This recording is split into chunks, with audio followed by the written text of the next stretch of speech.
alegria e satisfação que cumprimentamos os nossos amigos e irmãos do portal Escola Dominical com a gloriosa paz de nosso Senhor e Salvador Jesus Cristo.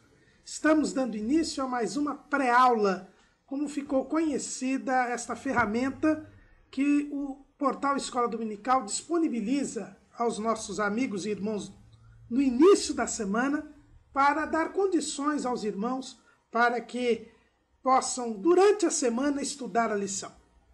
Os irmãos devem pegar a revista, a Escola Dominical, pegar os subsídios que nós disponibilizamos, seja no nosso site, seja no Twitter ou no Facebook do portal Escola Dominical, e assistam também a este e outros vídeos que disponibilizamos no Twitter e no Facebook, para que os irmãos possam bem preparar a aula. A aula do domingo começa a ser preparada na segunda-feira anterior. Mas não deixem de assistir a nossa aula ao vivo, aos sábados às 19 horas, que é transmitida diretamente da Assembleia de Deus do Belenzinho, aqui em São Paulo, para que os irmãos concluam o seu estudo. Escola Bíblica Dominical é uma escola de interatividade. E é preciso haver esta troca de ideias. Então o irmão estuda durante toda a semana, assista esta aula prévia, mas não deixe de assistir a nossa aula aos sábados, diretamente da Assembleia de Deus, da sede do Ministério do Belém.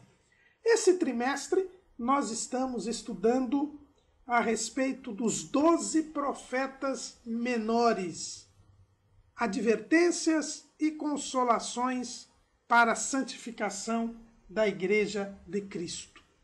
E hoje iremos estudar a lição de número 10, Sofonias, o juízo vindouro.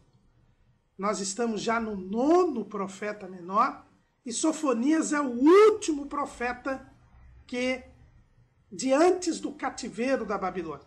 Os irmãos se lembram que nós dissemos que dos 12 profetas menores, 9 são anteriores ao cativeiro da Babilônia e 3 são posteriores ao cativeiro da Babilônia. Hoje nós estaremos estudando então Sofonias, que é o último desses profetas anteriores ao cativeiro da Babilônia. Sofonias, que em hebraico quer dizer Tsefaniah. O seu nome significa Jeová protege, Jeová esconde, e também quer dizer tesouro, né? Porque o tesouro é aquilo que é escondido, aquilo precioso que é escondido. Já o nome do profeta nos revela que Deus usou Sofonias para trazer a mensagem do juízo vindouro, daquilo que estava para vir. Sofonias, o seu próprio nome, mostra que se tratava de uma revelação de Deus, que Deus estava mostrando ao povo aquilo que iria acontecer, revelando aquilo que estava para vir. O profeta Sofonias é um nobre, ele era da família real, assim como Isaías também era da família real. Isso nós percebemos bem pelo começo do livro, né? Nós lemos lá em Sofonias 1:1, palavra do Senhor vinda a Sofonias, filho de Cusi, filho de Gedalias, filho de Amarias, filho de Ezequias, nos dias de Josias, filho de Amon, rei de Judá. Quando é dada toda a genealogia de Sofonias, isto mostra que ele se tratava de uma pessoa nobre. Somente os nobres, aqueles que nós dizemos que têm sangue azul, é que gostam de dizer da sua descendência. E no caso aqui de Sofonias, nós vemos que ele era tataraneto do rei Ezequias. Então ele era um nobre, ele era um príncipe. Isso é muito importante, irmãos, porque de pronto nós vemos que Deus não faz acepção de pessoas. Há hoje em dia 2 ensinamentos muito errados que estão se introduzindo dentro da igreja. O primeiro é que Deus optou pelos pobres. Ou seja, alguém que para ser salvo precisa ser pobre. Que Deus só salva os pobres. Que Deus abomina os ricos. Essa ideia é a ideia da teologia da libertação. E até mesmo alguns da chamada teologia da missão integral também têm defendido esta parte. tem até chegado e dito que Jesus disse que veio evangelizar os pobres e que por isso os pobres são do reino de Deus. Irmãos, estes versículos bíblicos a respeito dos pobres mostram a pobreza espiritual, ou seja, aquelas pessoas que se fazem dependentes de Deus, que sabem que precisam de Deus, que são humildes, que não são orgulhosas. É a respeito destes pobres que a Bíblia fala. Tanto é assim que lá no Salmo de número 40, Davi, que não era pobre, nós sabemos que Davi era um rei com um grande tesouro, conquistado através dos espojos das várias guerras e batalhas que ele fez, mas ele diz lá no Salmo de número 40, versículo 17, eu sou pobre e necessitado, mas o Senhor cuida de mim. Então, Davi, embora ele tivesse posses materiais, ele se sentiu pobre e necessitado diante de Deus. É a respeito destes que Jesus fala no Sermão do Monte, sou pobre, bem-aventurados os pobres de espírito, porque deles é o reino dos céus. Então, a pobreza aqui é no sentido espiritual, no sentido de dependência de Deus. Deus não faz acepção de pessoas. Se ele chama profetas pobres, como Amós, que era um boiadeiro, um agricultor, ele também chama Sofonias, que era da família real, que era um nobre, que era um príncipe. Além do mais, irmãos, também existe um outro pensamento errado da teologia da prosperidade, que diz que quem é servo de Deus é rico. Isto também não é verdade. Não é? Quando nós vemos, por exemplo, o apóstolo Paulo, nós vemos que nos últimos dias do seu ministério, ele não tinha dinheiro nem para comprar uma capa. Tanto que pediu para que Timóteo trouxesse a capa que ele tinha esquecido lá em Troade. Então, ele vivia numa casa alugada em Roma, quando da sua primeira prisão. Então, não é verdade também que Deus enriquece os seus servos. O próprio Jesus, a Bíblia diz que sendo rico, por amor de Deus, no amor de nós, se fez pobre. Então, a questão econômico-financeira, se a pessoa é pobre ou rica, não tem nada a ver com a vida espiritual. Então, por isso que Deus coloca aqui um profeta que é nobre, para mostrar que Deus chama tanto ricos quanto pobres, tanto nobres quanto plebeus. Além do mais, irmãos, Sofonias, o fato de Sofonias ser um príncipe, não beneficiou em nada o seu ministério. Pelo contrário, nós temos razões para crer que o fato de Sofonias ser um nobre, isto aumentou o seu sofrimento. Por quê? Porque a Bíblia diz que Sofonias profetizou nos dias de Josias, filho de Amon. E quando Josias subiu ao trono, Israel, o reino de Judá, porque Sofonias era um profeta do reino do sul, o reino do norte já tinha sido destruído nos dias de Sofonias, o povo de Judá vivia uma situação de apostasia espiritual. Amon, filho de Manassés, que foi o pior rei que Judá teve, ele havia restabelecido toda a idolatria do seu pai. É o que nós vemos lá no segundo livro das Crônicas, no capítulo 33, versículo 21, diz assim: era Amon da idade de 22 anos quando começou a reinar, e 2 anos reinou em Jerusalém, e fez o que era mal aos olhos do Senhor, como havia feito Manassés seu pai, porque Amon sacrificou todas as imagens de escultura que Manassés seu pai tinha feito e a serviu. Mas não se humilhou perante o Senhor como Manassés seu pai se humilhara. Antes multiplicou Amon os seus delitos. A Bíblia diz que Manassés foi o pior rei que houve sobre Judá. Não é? O capítulo 36, versículo 9 diz: e Manassés tanto fez errar a Judá e aos moradores de Jerusalém, que fizeram pior do que as nações que o Senhor tinha destruído de diante dos filhos de Israel. Então o que nós notamos é que Sofonias era um nobre, mas ele vivia em meio a um povo que havia se desviado totalmente dos caminhos do Senhor. Tanto é assim que o próprio profeta Sofonias, ele, na sua mensagem, mostra a indignação de Deus para com os príncipes, ou seja, para com seus parentes, com seus familiares. Vejamos lá no capítulo 1 de Sofonias, no versículo 8, a Bíblia diz: e acontecerá que no dia do sacrifício do Senhor, hei de castigar os príncipes e os filhos do rei. Então, nós vemos aqui claramente que Deus estava abominando a conduta dos príncipes de Judá. Por quê? Porque eles haviam deixado a Deus. Eles haviam retornado a todos os pecados horrendos praticados pelo rei Manassés. Então, Sofonias, o fato de Sofonias ser nobre, mostra que Deus não abomina os ricos, materialmente falando.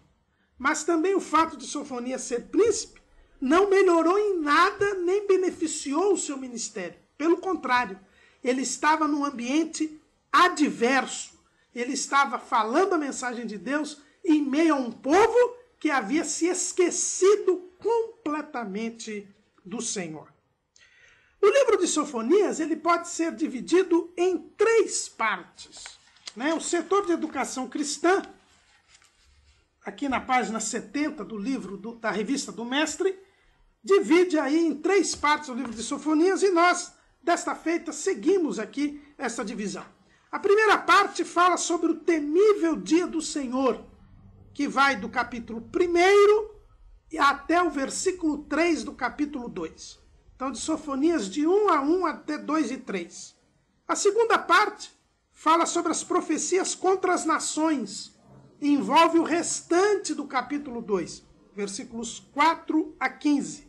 E, por fim, nós temos o julgamento de Jerusalém e o estabelecimento do reino, que é o capítulo 3 de Sofonias. Então, o temível dia do Senhor, as profecias contra as nações e o julgamento de Jerusalém e o estabelecimento do reino. Vamos, então, estudar cada uma destas partes do livro de Sofonias, lembrando aos irmãos que a mensagem, o tema que o nosso comentarista está querendo determinar nestes dias é, sem dúvida alguma, a questão do juízo vindouro. Os irmãos perdoem aí as nossas dificuldades técnicas que estamos a enfrentar e pedimos oração aos irmãos para que nós tenhamos melhores equipamentos para poder melhor servir aos amados irmãos. É por isso que nós temos pedido aqui nesta pré-aula a ajuda dos irmãos para que nós possamos melhorar os nossos equipamentos. O profeta Sofonias é mais um profeta que nos fala a respeito do dia do Senhor. Nós temos visto que este é um tema recorrente entre os profetas menores e é mais um dado da atualidade dos profetas menores. Quando os profetas menores falavam do dia do Senhor, eles não se referiam apenas ao dia do acerto de contas de Deus com Israel, seja a destruição do reino do norte, com o cativeiro na Síria, seja o cativeiro da Babilônia no reino do sul. Sofonias, ele profetizou nos dias de Josias, ou seja, ele era contemporâneo de Jeremias, ele estava prenunciando o cativeiro de Judá. Conforme o próprio Jeremias também profetizou nesta época, Abacuque, como nós vimos também na aula anterior, eles profetizaram na mesma época, dizendo que o povo, por causa do seu desvio espiritual, perderia a terra prometida e seria levado cativo para a Babilônia. Mas a mensagem destes profetas não se esgota em Judá. Não.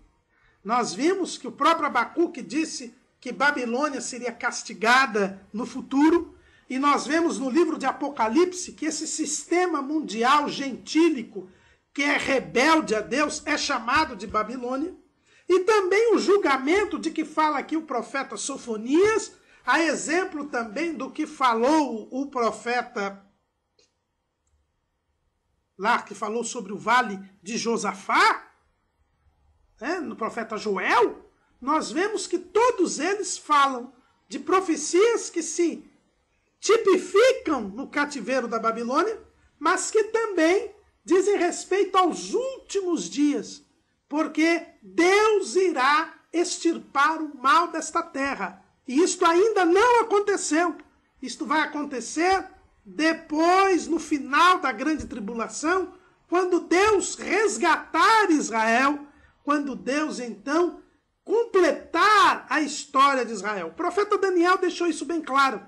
Lá no final do cativeiro da Babilônia, Deus revela a Daniel, no capítulo 9, que ainda 70 semanas estavam determinadas para o povo de Israel. Ou seja, ainda haveria 490 anos em que Deus trataria com Israel para remi-lo, para salvá-lo, para que ele pudesse cumprir o papel de reino sacerdotal e povo santo.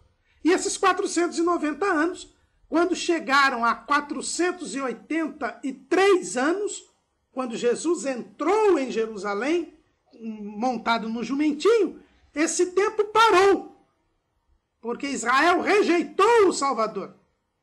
E agora só vai voltar a contar novamente estes últimos 7 anos, depois do arrebatamento da igreja. Nós estamos no intervalo que Deus deu às nações para aceitarem o Salvador, rejeitado por Israel. Depois Deus vai voltar a tratar com Israel. Então a mensagem do dia do Senhor é uma mensagem para a igreja. A igreja precisa aproveitar este tempo que Deus deu a ela para que se mantenha em comunhão, em santificação, para que o dia do Senhor não venha sobre o povo que, a exemplo de Judá nos dias de Sofonias, se desviou dos caminhos do Senhor. Sofonias começa bem claro a sua mensagem, podíamos dizer assim, popularmente, curto e grosso, dizendo: inteiramente consumirei tudo sobre a face da terra, diz o Senhor. Arrebatarei os homens e os animais, consumirei as aves do céu e os peixes do mar, e os tropeços com os ímpios, e exterminarei os homens de cima da terra, disse o Senhor. E estenderei a minha mão contra Judá e contra todos os habitantes de Jerusalém, e exterminarei deste lugar o resto de Baal e o nome dos quemarins com os sacerdotes. A mensagem de Sofonias é bem clara. Deus irá destruir todos os homens ímpios sobre a face da terra. Alguém pode perguntar, mas Deus é bom? Deus criou todas as coisas? Como é que Deus pode destruí-las? E nós respondemos, justamente porque Deus criou todas as coisas. Deus é o Senhor de todas as coisas. No Salmo 24, Davi diz: do Senhor é a terra e a sua plenitude, o mundo e aqueles que nele habitam. Quem é dono de algo pode, inclusive, destruir este algo. Se eu sou dono deste livro, eu posso jogá-lo fora, posso rasgá-lo, posso queimá-lo, porque eu sou o dono. Exatamente porque Deus é o Senhor de todas as coisas, ele pode decidir destruir estas coisas. Só que Deus, irmãos, ele não é alguém mau. Quando ele destruir esta terra, ele destruirá para fazer algo melhor. Deus sempre tem um propósito de melhorar, de aperfeiçoar. E a criação, por ser criação, ela pode ser aperfeiçoada. Deus é perfeito. A criação, ela pode ser aperfeiçoada, ainda mais que ela se encontra contaminada e sujeita pelo pecado. É o que lemos lá em Romanos, capítulo 8. Paulo, escrevendo aos Romanos, ele diz assim: porque a criação ficou sujeita à vaidade, não por sua vontade, mas por causa do que a sujeitou, na esperança de que também a mesma criatura será libertada da servidão da corrupção para a liberdade da glória dos filhos de Deus. Porque sabemos que toda a criação geme e está juntamente com dores de parto até agora. A criação anela por uma purificação, por uma melhora. E Deus irá fazer isso. Ele irá destruir esta terra e estes céus, depois de restaurá-los no milênio. Deus irá destruí-los para fazer um novo céu e uma nova terra onde habita a justiça, onde a criação estará liberta do pecado. É essa a nossa esperança, como escreve o apóstolo Pedro na sua segunda carta, no capítulo 3, no versículo 13, é dito assim: mas nós, segundo a sua promessa, aguardamos novos céus e nova terra em que habita a justiça. Deus não destrói por destruir. Deus não destrói por incompetência. Não. Deus irá destruir e consumir os ímpios da face da terra. Retirar o pecado pelo que causa o gemido da criação. E irá criar novos céus e nova terra, onde não haverá pecado, onde não haverá injustiça, onde nós poderemos desfrutar livremente da glória de Deus. Aliás, como nós lemos aqui, Paulo escrevendo, estes novos céus e nossa terra serão criados por Deus para que haja a liberdade da glória dos filhos de Deus. Mas Deus iria destruir, e anuncia que vai destruir estes céus e terra, e com eles os ímpios. Percebam bem que Deus diz que arrebentará os homens e animais, consumirá as aves do céu, os peixes do mar e os tropeços com os ímpios. Assim como Deus poupou a Noé e sua família do dilúvio, que foi a primeira destruição da criação pela água, Deus também poupará os justos quando da destruição que agora se dará pelo fogo. É o que nós lemos ali no capítulo, nesse mesmo livro de Oséias, no versículo 18 desse capítulo 1. Diz assim: mas pelo fogo do seu zelo toda esta terra será consumida. E no capítulo 3, versículo 8, a Bíblia diz assim: portanto esperai-me a mim, diz o Senhor, no dia em que eu me levantar para o despojo, porque o meu juízo é ajuntar as nações e congregar os reinos, para sobre eles derramar a minha indignação e todo o ardor da minha ira, porque toda esta terra será consumida pelo fogo do meu zelo. Por que Deus irá destruir a terra com fogo? Deus irá destruir a terra com fogo porque ele prometeu a Noé que nunca mais destruiria a terra pela água. É interessante nós vemos quando Deus recebe o sacrifício de Noé, que é agradável às suas narinas, ele diz assim, no versículo 21 de Gênesis: e o Senhor cheirou o suave cheiro e disse o Senhor em seu coração: não tornarei mais a amaldiçoar a terra por causa do homem, porque a imaginação do coração do homem é má desde a sua meninice. Nem tornarei mais a viver todo vivente como fiz, enquanto a terra durar. Então é interessante que Deus coloca no seu coração que não irá mais destruir a humanidade. Mas não diz que a terra iria durar para sempre. Ele diz, enquanto a terra durar. É por isso que Deus pode sim destruir estes céus e terra, consumi-lo pelo fogo. Primeiro, porque ele não prometeu que a terra seria perene. Ele disse, enquanto a terra durar. E segundo, porque ele só prometeu não destruir pela água. Capítulo 9, versículo 11. E eu convosco estabeleço o meu concerto, que não será mais destruída toda a carne pelas águas do dilúvio, e que não haverá mais dilúvio para destruir a terra. Então Deus prometeu não destruir a terra com água. É por isso que agora nós vemos que ele vai destruir com fogo. E também, quando ele colocou no seu coração, ele não disse que a terra duraria para sempre. Ele disse, enquanto a terra durar. Então, como Deus não prometeu que a terra seria eterna, como Deus quer sempre melhorar e aperfeiçoar as coisas, como Ele quer fazer novos céus e nova terra para a liberdade da glória dos filhos de Deus, Ele anuncia pelo profeta Sofonias que irá consumir a terra pelo fogo. E isto o apóstolo Pedro confirma em um Novo Testamento. Lá, na segunda carta de Pedro, capítulo 3, versículo 7. Mas os céus e a terra que agora existem, pela mesma palavra se reservam como tesouro e se guardam para o fogo até o dia do juízo e da perdição dos homens ímpios. Os irmãos percebem aqui que a terra é guardada como tesouro. Lembre-se que a palavra Sofonias quer dizer tesouro. Ela é guardada para o dia do juízo, para ser consumida pelo fogo e para a perdição dos homens ímpios. Os irmãos vejam como as escrituras se combinam em cada detalhe. O profeta Sofonias diz que os ímpios é que serão castigados, que serão destruídos, que serão arrebatados, ou seja, retirados com violência. Somente os ímpios, jamais os justos, porque os justos serão poupados para os novos céus e nova terra, onde habita a justiça.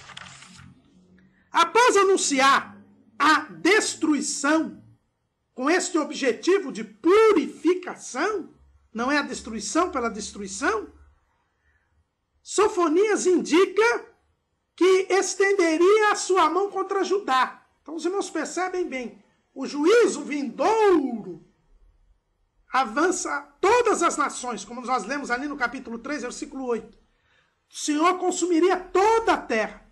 Mas, antes deste juízo que haveria de vir, Deus também diz, através do profeta Sofonias, que ele estenderia sua mão contra Judá. Haveria um juízo imediato sobre o povo de Judá, que era o cativeiro. E por que esse juízo se daria? Nós já lemos aqui no versículo 4 do capítulo 1 de Sofonias, porque o Senhor queria purificar o povo, retirar o resto de Baal. E esse resto de Baal fala do quê? Fala da idolatria. Como nós já dissemos, Amon, o pai de Josias, filho de Manassés, ele havia restabelecido toda a idolatria, toda a feitiçaria dos dias do seu pai Manassés. O povo havia retornado à apostasia. E por causa desta apostasia, do retorno dos pecados de Manassés, é que o profeta Jeremias diz que o povo seria levado cativo. E Sofonias corrobora a profecia de Jeremias. Talvez ele tenha sido um pouco anterior ao início do ministério de Jeremias, que se iniciou no 18º ano de Josias. Mas a verdade é que Sofonias, e há alguns estudiosos que acham até que Sofonias foi primordial para que Josias iniciasse a sua reforma religiosa. Porque Sofonias era ali do palácio, era parente de Josias, e Josias teria sido tocado pela profecia de Sofonias e tentado mudar as coisas, restaurando espiritualmente Israel. E sem dúvida alguma, Josias foi um rei que eliminou a idolatria até na região do antigo Reino do Norte, né? Como já tinha sido profetizado por aquele profeta que foi profetizar contra o altar construído por Jeroboão I, o primeiro rei do Reino do Norte. Né? Josias já tinha sido profetizado, inclusive pelo nome, que ele iria erradicar a idolatria da terra de Israel, seja no norte, seja no sul. Infelizmente, o povo não permaneceu e acabou arraigado nos pecados iniciados por Manassés, e por isso Deus levanta Sofonias, Abacuque, Jeremias, para denunciar este pecado e dizer que o povo seria levado cativo. Mas o problema de Judá era o resto de Baal. era aquela impureza espiritual, era a idolatria, era a infidelidade a Deus, era a mistura com as coisas das outras nações. E aqui ele fala, quando ele fala aqui no versículo 4, e o nome dos quemarins com os sacerdotes. Quem eram os quemarins? Os quemarins eram os sacerdotes dos deuses falsos.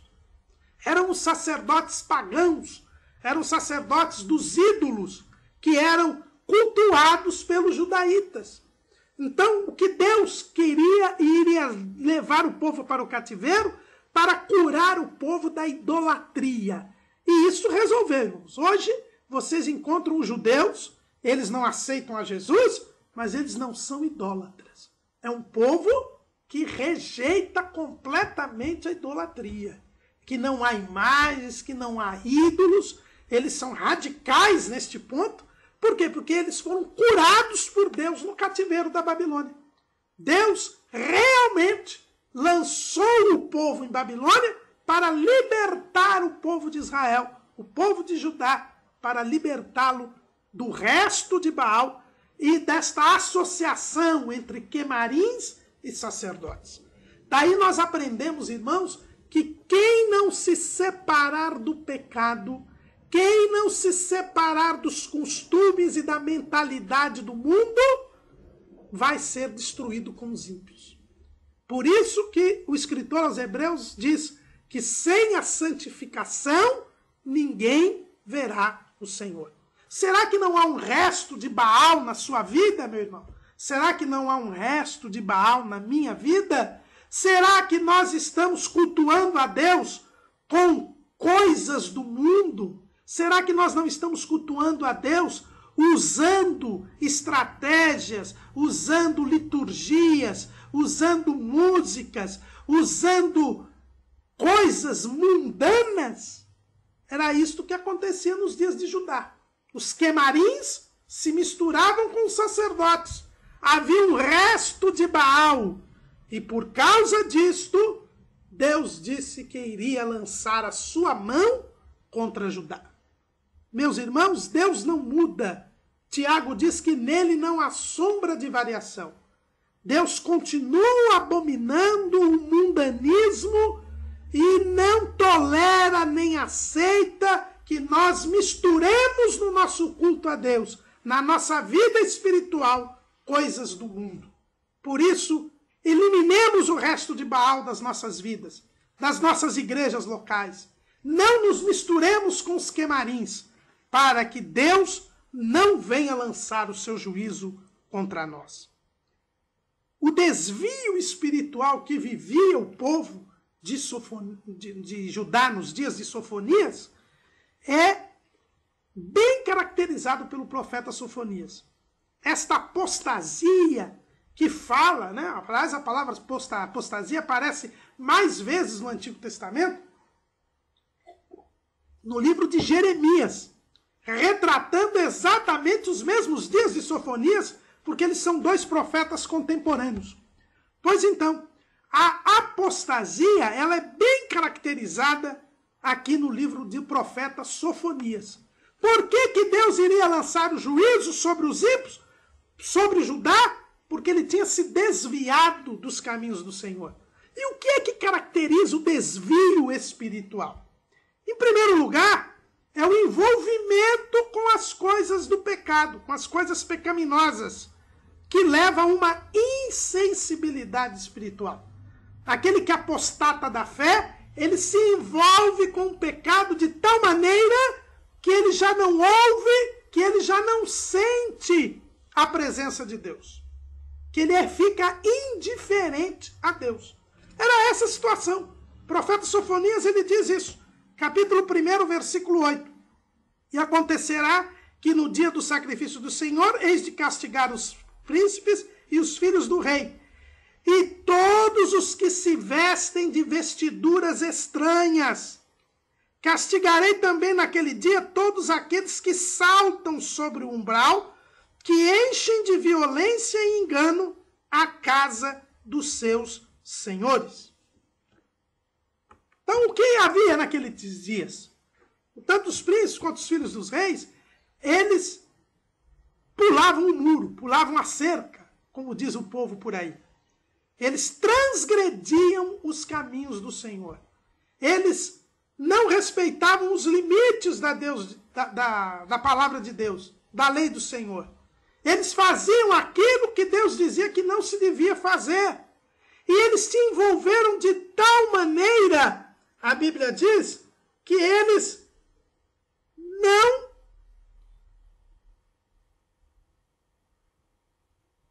se gabavam, não se importavam de se encher de violência e de engano. Na própria casa deles havia violência e o engano. Irmãos, o apóstata, aquele que se desvia dos caminhos do Senhor, ele se enche de violência e de engano e de mentira. Ele passa a se enganar a si mesmo.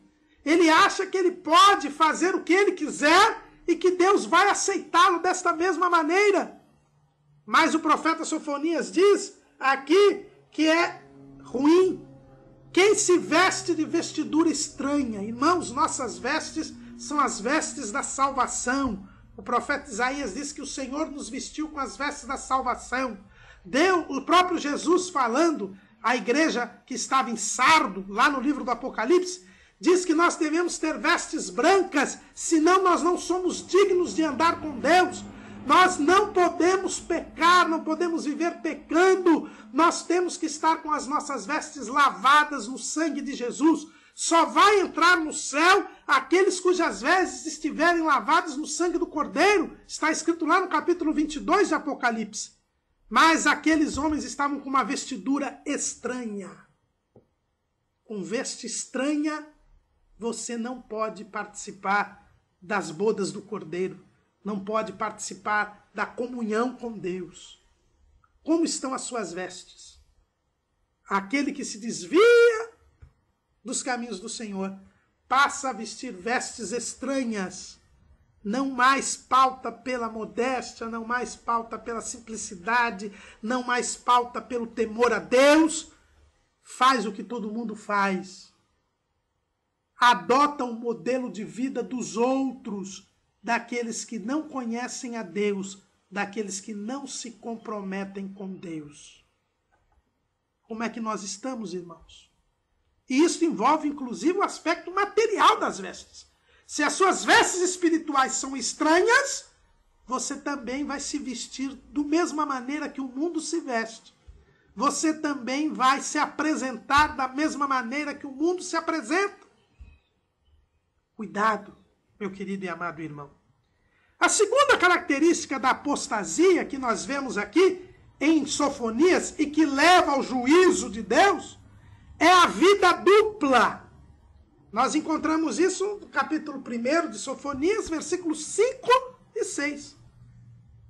E os que sobre o telhado se curvam ao exército do céu, e os que se inclinam jurando ao Senhor e juram por Malcã, e os que deixam de andar em seguimento do Senhor, e os que não buscam ao Senhor nem perguntam por Ele. O que havia nos dias de Sofonias? As pessoas em suas casas faziam altares para o exército dos céus, ou seja, adoravam os astros, copiando o culto de Babilônia. Juravam também por Malcã. Malcã aqui é Moloque, aquele deus de Amon e de Moabe que exigiu sacrifício de crianças. E nós vemos pelos livros de Reis, livro de Crônicas, que Josias inclusive destruiu um altar que havia sido feito para Moloque lá em Jerusalém, no Vale de Inom, onde ficava o lixão da cidade. Também se sacrificavam crianças para Moloque. Coisas horríveis, irmãos. Mas essas pessoas sacrificavam seus filhos a Moloque, adoravam em casa os astros e depois iam ao templo de Jerusalém para cultuar a Deus, para oferecer os sacrifícios, para celebrar as festividades da Páscoa, de Pentecostes, da festa dos tabernáculos. Eles tinham uma vida dupla. Eles serviam a Deus e também serviam aos ídolos. Só que isso não pode, irmãos. Você não pode ter um pé na igreja e outro pé no mundo. Na verdade, quem tem um pé na igreja e um pé no mundo, não está servindo a Deus. Olha o que diz Sofonias. Deixam de andar em seguimento do Senhor. Então, quando você tem uma vida dupla, você não está seguindo a Deus. E se você não está seguindo a Deus, você sofrerá o juízo de Deus. Porque só os que seguem a Deus é que entrarão no céu. Você, se está tendo esta vida dupla, você sofrerá o juízo de Deus. É o que diz o profeta Sofonias, claramente. Irmãos, não esqueçamos do que o evangelista João escreve no capítulo 3, versículo 36. Ele é bem claro ao dizer para nós: aquele que crê no Filho tem a vida eterna, mas aquele que não crê no Filho não verá a vida, mas a ira de Deus sobre ele permanece. Não há como nós querermos ter vida dupla. E hoje, irmãos, há muitos crentes que têm vida dupla. No templo, nas reuniões da igreja, ele é uma coisa. Em casa, no serviço, na vizinhança, ele é outra completamente diferente. Ele faz uma divisão entre a sua vida secular e a sua vida espiritual. Isto não é possível. O profeta Sofonias nos deixa claro. Aqueles que tinham vida dupla, que juravam por Malcã e também juravam por Deus, seriam punidos, destruídos, sofreriam o juízo de Deus.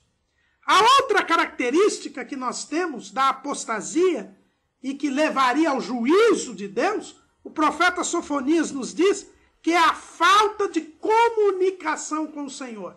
Já no final deste versículo 6, nós vemos: e os que não buscam ao Senhor nem perguntam por ele. E no versículo 12, diz assim: e há de ser que naquele tempo esquadrinharei a Jerusalém com lanternas, e castigarei os homens que estão assentados sobre as suas fezes, que dizem no seu coração: o Senhor não faz bem, nem faz mal. Por isso será saqueada a sua fazenda e assoladas as suas casas. E edificarão casas, mas não habitarão nelas, e plantarão vinhas, mas não lhes beberão o vinho. Irmãos, Sofonias aqui, ele está a nos dizer que aquelas pessoas que não buscam a Deus, nem perguntam por ele, que estão indiferentes a Deus, que estão dizendo: olha, ele não faz nem bem nem mal, o Senhor não está nem aí. Estes são os apóstatas. São aqueles que se desviaram dos caminhos do Senhor. Eles estão com a sua mente cauterizada. E por isso, eles acham que Deus não está nem aí. Eles é que não estão nem aí com Deus. Mas o Senhor irá puni-los.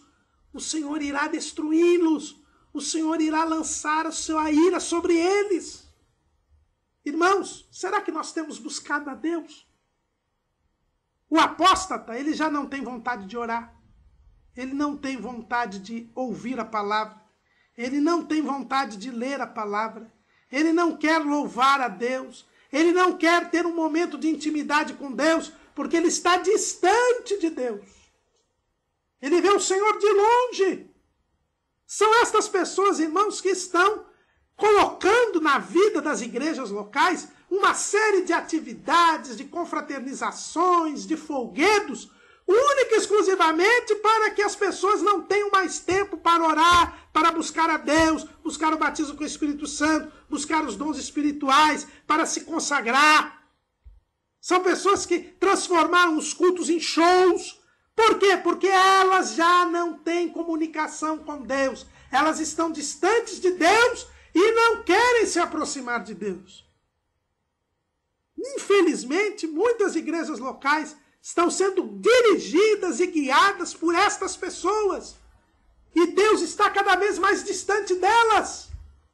Irmãos, voltemos a nos comunicar com Deus. Tem o seu tempo de meditação nas Escrituras. Tem o seu tempo de estudo das Escrituras. Tem o seu tempo de oração. Tem o seu tempo de busca de intimidade com Deus. busque o batismo com o Espírito Santo. Se você já é batizado, busque os dons espirituais.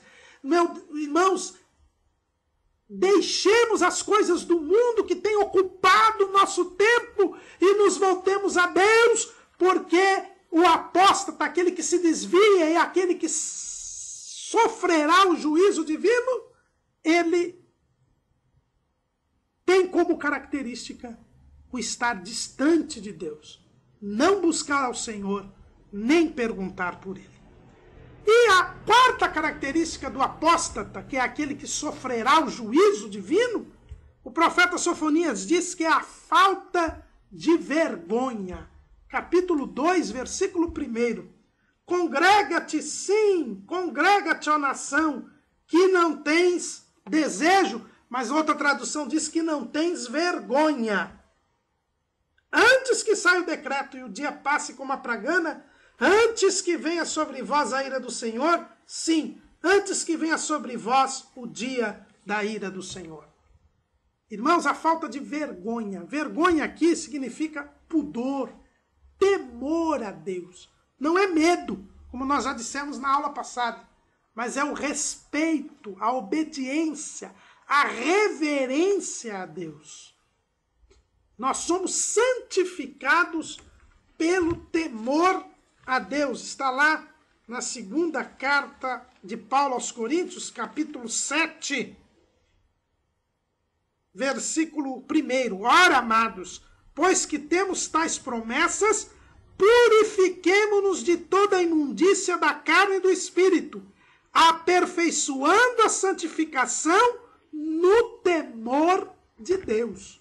Meus irmãos, o temor de Deus aperfeiçoa a nossa santificação.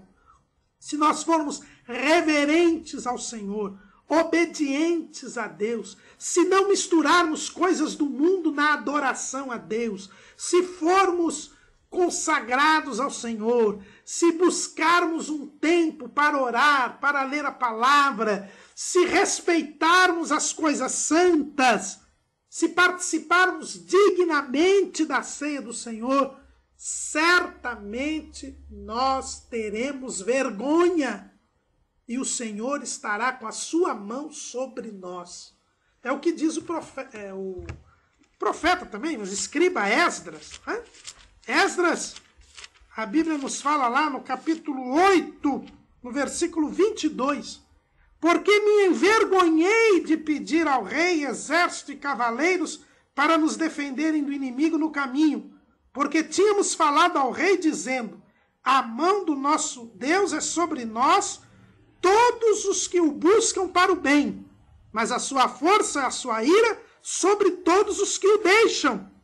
Nós, pois, jejuamos e pedimos isto ao nosso Deus, e moveu-se pelas nossas orações. E lá, no versículo 31, diz Esdras, e partimos do rio de Ahava no dia 12 do primeiro Deus, para irmos para Jerusalém. E a mão do nosso Deus estava sobre nós, e livrou-nos da mão dos inimigos e dos que nos armavam ciladas no caminho. Esdras teve vergonha, Esdras teve temor. Esdras, por ter temor, jejuou, orou, buscou a Deus, e Deus esteve com a sua mão sobre ele. E ele pôde chegar a Jerusalém. Se nós formos tementes a Deus, Deus também nos levará para Jerusalém.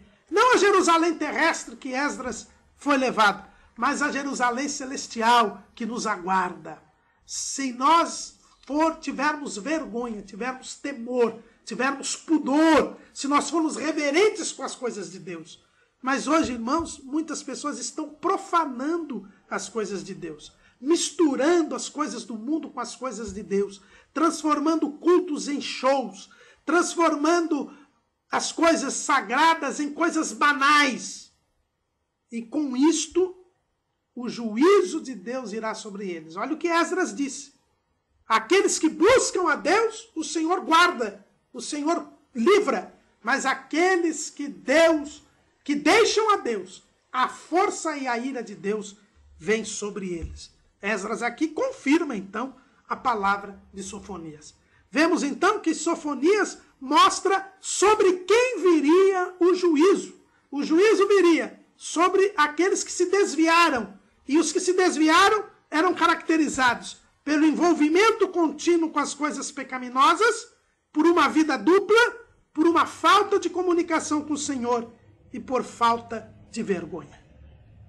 Para estes e para os justos, Sofonias, ele fala claramente. Versículo 14 do capítulo 1. O grande dia do Senhor está perto, e se apressa muito a voz do dia do Senhor. Amargamente clamará ali o homem poderoso. Esta palavra é para nós hoje. Se estava perto o dia do cativeiro da Babilônia para Judá, e realmente, 40 anos depois que Sofonias deu a sua mensagem, o povo foi levado cativo para a Babilônia, também está perto o dia vindouro, que para Sofonias estava um pouco longe, 2.500 anos atrás, mas para nós está muito perto. O dia do Senhor está perto. E eu e você estamos preparados para sermos poupados pelo Senhor? Porque o Senhor disse que aquele que guarda a palavra da sua paciência será livrado da hora da tentação que há de vir sobre o mundo.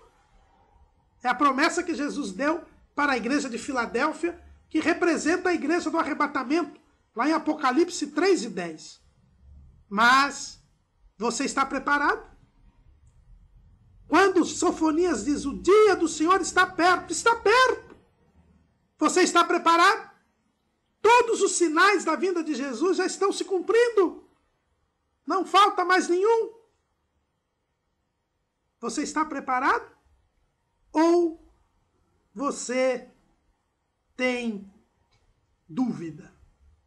Se você tem vida dupla, se você não se comunica com Deus, se você não tem temor, se você está misturado com o mundo, esse dia do Senhor será um dia de ira para você. Mas ainda há tempo. Ainda há tempo de você remover este resto de Baal. Ainda há tempo de você deixar de se misturar com o mundo para poder, como Noé foi poupado no dilúvio, também ser poupado da grande tribulação. É por isso, irmãos, que ninguém quase fala hoje mais da volta de Jesus. Nós precisamos, nos nossos púlpitos, voltar a trazer a mensagem que fazia parte dos 4 pontos dos missionários pioneiros. Jesus salva, Jesus cura, Jesus batiza com o Espírito Santo e brevemente voltará. O dia do Senhor está perto, está perto. Por isso nos santifiquemos, nos preparemos, sejamos como as virgens prudentes que encheram as suas lâmpadas de azeite e quando o esposo, o noivo chegou, elas puderam entrar com ele. Não sejamos como as virgens nécias que não se prepararam e que não puderam entrar com o noivo para o gozo das bodas. E não adianta ter dinheiro, irmão. Sofonias, ele é muito claro ao dizer que o juízo divino não impede qualquer poder humano. Veja bem, amargamente clamará ali o homem poderoso. De nada adianta. O versículo 18 diz, nem a sua prata, nem o seu ouro os poderá livrar no dia do furor do Senhor. E isto nós vemos nos capítulos 17 e 18 do livro do Apocalipse. Mais propriamente no capítulo 18, quando a Bíblia diz que todos aqueles que enriqueceram no sistema mundial gentílico, no sistema contrário a Deus, estarão chorando e lamentando a destruição da grande Babilônia.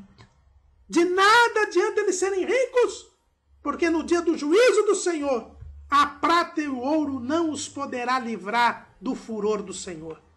Quantos crentes que estão correndo atrás de dinheiro, que estão crendo na falsa pregação da prosperidade, mas o Senhor diz através de Sofonias, nem a prata nem o ouro poderá livrar do dia do furor do Senhor. Busquemos a Deus, estejamos em santidade, busquemos ao Senhor, não tenhamos vida dupla, não nos desviemos dos seus caminhos, e estaremos livres do juízo divino, porque este juízo, de forma alguma, será impedido pelo homem. Como diz o profeta Isaías, operando Deus, quem impedirá?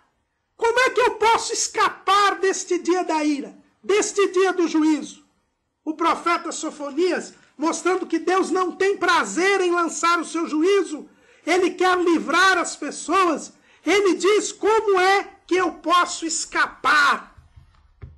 Eu posso escapar se eu for um manso da terra. Olha o que diz o capítulo 2, versículo 3 de Sofonias.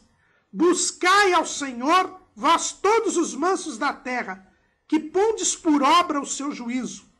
Buscai a justiça, buscai a mansidão. Porventura sereis escondidos no dia da ira do Senhor. Para escapar do juízo divino, eu preciso ser manso da terra.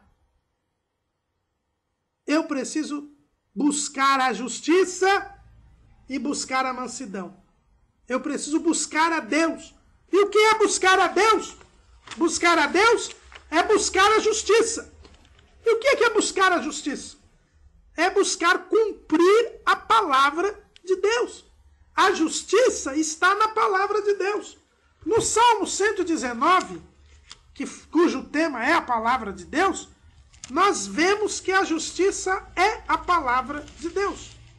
O Salmo 119 já começa no versículo 1 dizendo: bem-aventurados os que trilham caminhos retos e andam na lei do Senhor. Buscar a justiça é buscar andar na lei do Senhor. É cumprir a palavra de Deus. Não é dizer que aquilo que está na Bíblia é antiquado, não serve mais, era para aquele tempo. Não, é para viver de acordo com o que a Bíblia diz. E você buscando a justiça, você se livra do juízo de Deus. O versículo 128 deste mesmo Salmo, ele diz o seguinte: por isso tenho em tudo como retos todos os teus preceitos, e aborreço toda falsa vereda.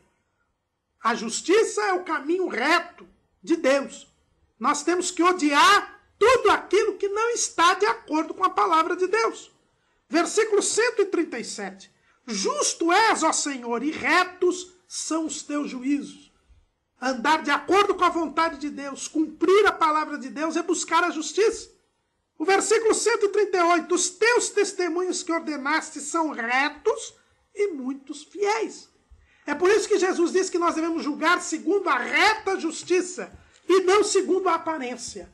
Irmãos, falta hoje as pessoas crerem na Bíblia. A Bíblia deve ser a nossa única regra de fé e de prática. Nós devemos crer nela unicamente e fazer o que ela manda sem discutir. Mas além de buscar a justiça, eu também tenho que buscar a mansidão. Buscar a mansidão, o que é? É buscar ser manso. E como é que eu sou manso? Seguindo o exemplo de Jesus.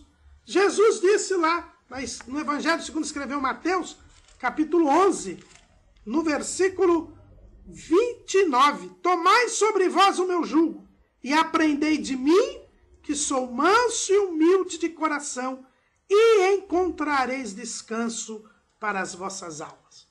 Buscar a mansidão é seguir o exemplo de Jesus. É imitar a Jesus. O apóstolo Paulo, escrevendo nas 1 Coríntios 11, 1, ele diz assim: sede meus imitadores, como eu sou de Cristo. E Pedro, escrevendo lá na sua primeira carta, no capítulo 2, no versículo 21, ele diz assim: porque para isto sois chamados, pois também Cristo padeceu por nós, deixando-nos o exemplo, para que sigais as suas pisadas. Se eu buscar a justiça, ou seja, cumprir a palavra de Deus, e se eu buscar a mansidão, ou seja, seguir o exemplo de Jesus, eu serei escondido no dia da ira do Senhor. Eu serei poupado do juízo vindouro. A segunda parte do livro de Sofonias nos fala sobre juízos que Deus lançaria sobre algumas nações. Na verdade, Sofonias é levantado por Deus para profetizar o julgamento dos filisteus, de Moabe e de Amon, dos etíopes e da Assíria, em especial Nínive. Aqui Sofonias corrobora a profecia de Naum, dizendo que Nínive seria destruída. Isso nos coloca aí a profecia de Sofonias antes da destruição de Nínive. Sofonias deve ter, então, profetizado uns 10 anos depois de Naum. Ele diz lá, no capítulo 2, versículo 13, estenderá também a sua mão contra o norte e destruirá a Síria, e fará de Nínive uma assolação, terra seca como o deserto. Irmãos, os filisteus, os moabitas, os amonitas, os etíopes e os assírios eram inimigos de Judá. E Deus disse que ele iria não só lançar a sua ira sobre os judeus que se desviaram dos caminhos do Senhor, mas também sobre as nações que se levantaram contra Deus. Isso mostra também o julgamento que as nações terão no final da grande tribulação.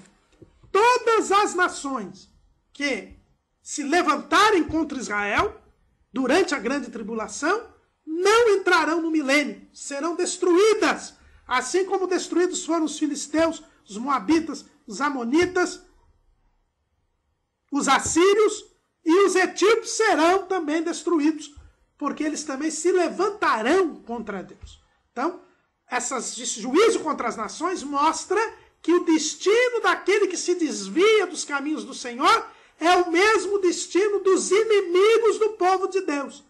Ou seja, quem se desvia dos caminhos do Senhor também se desvia, também se torna inimigo de Deus. Não existe meio termo. Se você está com um pé no mundo, outro pé na igreja, você é inimigo de Deus. E como nós já lemos no livro do profeta Naum, Deus guarda a sua ira contra os seus inimigos. É por isso que Jesus um dia disse, aquele que comigo não ajunta, espalha. Aquele que não é por mim, é contra mim. É algo sério, irmãos. Por isso, guardemos a palavra de Deus. Busquemos a justiça. Busquemos a mansidão. Sejamos tementes a Deus. Nos separemos do mundo. E só assim nós estaremos livres do juízo vindouro. No capítulo 3, Sofonias volta a falar contra Jerusalém dos seus dias. Qual era o problema de Jerusalém? A Bíblia diz que o problema de Jerusalém era que ela era uma cidade rebelde, manchada e opressora. É o capítulo 3, versículo 1. Ai da rebelde manchada, da cidade opressora. Sofonias mostra que Jerusalém, no seu desvio espiritual, ela se assemelhava em tudo àquelas nações que Deus disse que iria destruir. Porque, em primeiro lugar, ela era rebelde. Ela tinha se rebelado contra Deus. Assim como os filisteus, assim como os assírios, assim como os moabitas e os amonitas. Ela era manchada. Ela não estava em santidade. Ela tinha mácula. Ela era impura, havia o resto de Baal, ela estava misturada com sacerdotes pagãos, ela tinha vida dupla. Por isso ela seria destruída. Mas ela também era opressora. Irmãos, uma das características de quem se rebela contra Deus é que ele passa a ser injusto e passa a oprimir as outras pessoas. E nos dias de Sofonias, nós já estudamos aqui, quando falamos no livro do profeta Abacuque, que naqueles dias havia uma opressão muito grande, a ponto até dos hebreus serem escravizados sem tempo determinado pelos mais poderosos. Então aqui nós vemos o problema. Quem se desvia dos caminhos do Senhor e sofrerá o juízo de Deus é porque é rebelde contra Deus, não cumpre a palavra de Deus. É porque está manchado, não vive em santidade, está misturado com o pecado. E é porque é opressor, por estar dominado pelo pecado, ele já não ama o próximo. Ele oprime o próximo, ele explora o próximo. Ele não vê no próximo a imagem e semelhança de Deus. No versículo 7, porém, aliás, antes, no versículo 5, a Bíblia diz que o Senhor é justo no meio dela. Todas estas pessoas que estão fazendo estas coisas estão no nosso meio, se dizendo crentes, como aqueles se diziam povo de Deus, esquecem que Deus está no nosso meio.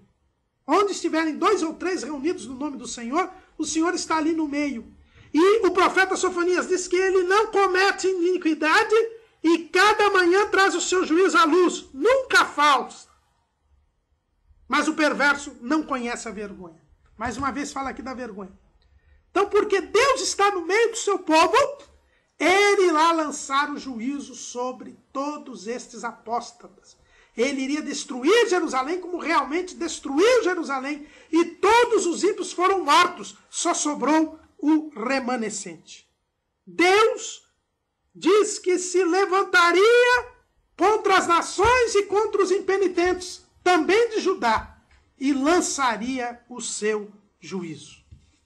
Mas em meio a esta mensagem tão dura, Deus também promete salvar o remanescente fiel. Nós já vimos que o profeta diz que quem buscar a justiça e a mansidão seria escondido no dia da ira do Senhor. Ele ainda diz assim, porventura sereis escondidos.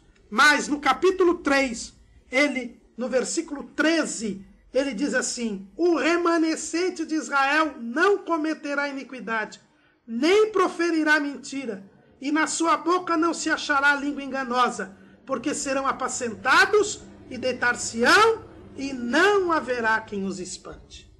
Assim como os outros profetas, Sofonias termina a sua mensagem, trazendo uma mensagem de esperança para o remanescente de Israel.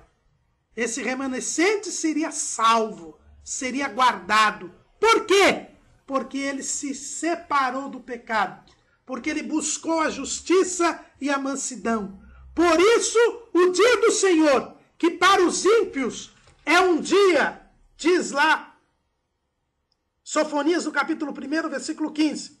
Para os ímpios, o dia do Senhor é um dia de indignação, de angústia, de ânsia, de alvoroço, de desolação, dia de trevas e de escuridão, dia de nuvens e de densas trevas. Mas para os fiéis, para aqueles que se separarem do pecado, para aqueles que buscarem a justiça e a mansidão, o dia do Senhor é um dia de alegria e de paz, porque a Bíblia diz que eles serão apacentados, eles terão direção, terão orientação. O Senhor os apacentará. Eles se deitarão.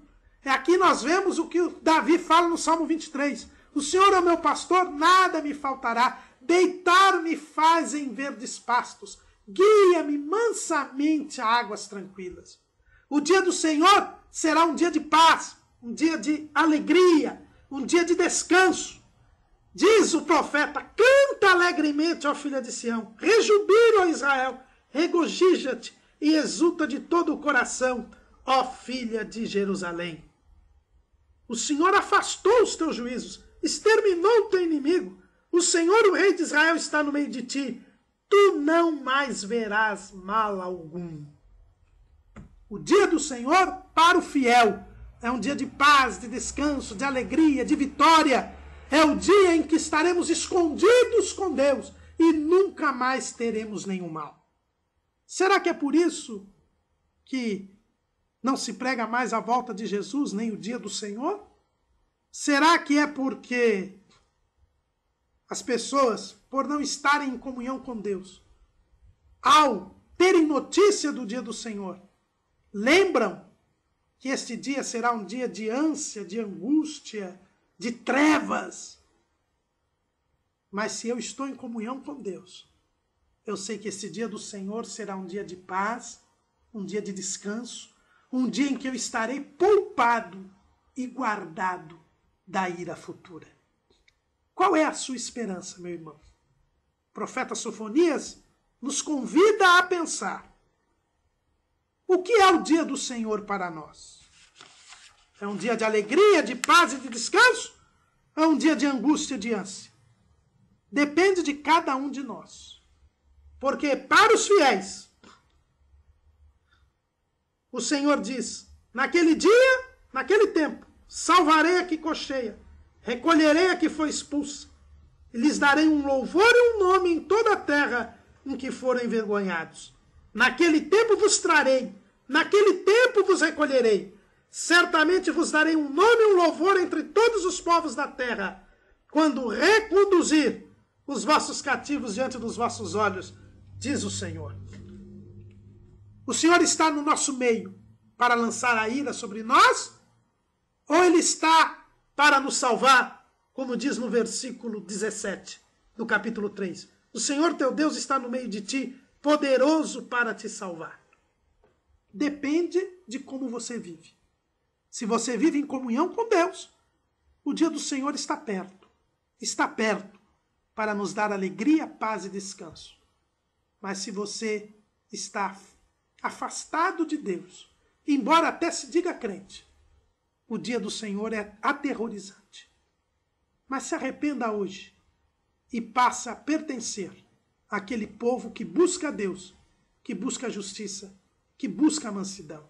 Que a leitura do livro de Sofonias nos faça buscar a Deus para sermos poupados no dia do juízo que está por vir. Amém.